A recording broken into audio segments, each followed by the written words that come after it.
Hi అండి. ఈరోజైతే నేను టిఫిన్ కోసం బెన్సీ రవ్వతో ఉప్మా ప్రిపేర్ చేస్తున్నానండి. ప్యాన్లోకి ఆయిల్ తీసుకొని ఆయిల్ హీట్ అయిన తర్వాత ఒక గ్లాసు బెన్సీ రవ్వ తీసుకున్నాను. బెన్సీ రవ్వ అనేది బాగా వేయించుకోవాలండి. బాగా వేగిందని ఎలా అర్థమవుతుందంటే బెన్సీ రవ్వ ఇలా వైట్ కలర్గా ఉంటుంది. వైట్ కలర్ వచ్చేదాకా వేయించుకొని తర్వాత పక్కన తీసి పెట్టేసుకున్నానండి.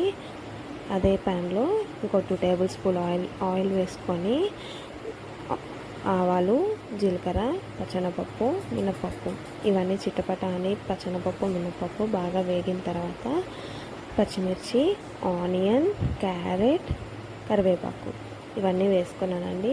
వెజిటేబుల్స్ అనేది మన ఇష్టం. నేనైతే ఓన్లీ క్యారెట్ తీసుకున్నాను. ఆనియన్, క్యారెట్ కొంచెం మగ్గడానికి టైం పడుతుంది కాబట్టి కొంచెం సాల్ట్ వేసుకున్నానండి. ఫస్ట్ సాల్ట్ వేసుకున్న ఒక 5 మినిట్స్ కల్లా క్యారెట్, ఆనియన్ 80% అయితే మగ్గిపోయాయి అన్నమాట. తర్వాత ఒక కప్పు రవ్వకి 3 కప్స్ వాటర్ అనేది తీసుకున్నాను. 3 కప్స్ వాటర్ మరిగాక బాగా మరగాలన్నమాట. బాగా మరిగిన తర్వాత మనకు టేస్ట్కి తగ్గట్టు సాల్ట్ వేసుకున్నానండి.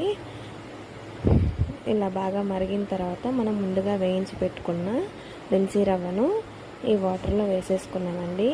ఈ వాటర్లో వేసుకున్న తర్వాత బాగా రవ్వ అనేది ఉడికి దగ్గర పడేదాకా ఉడికించుకోవాలండి.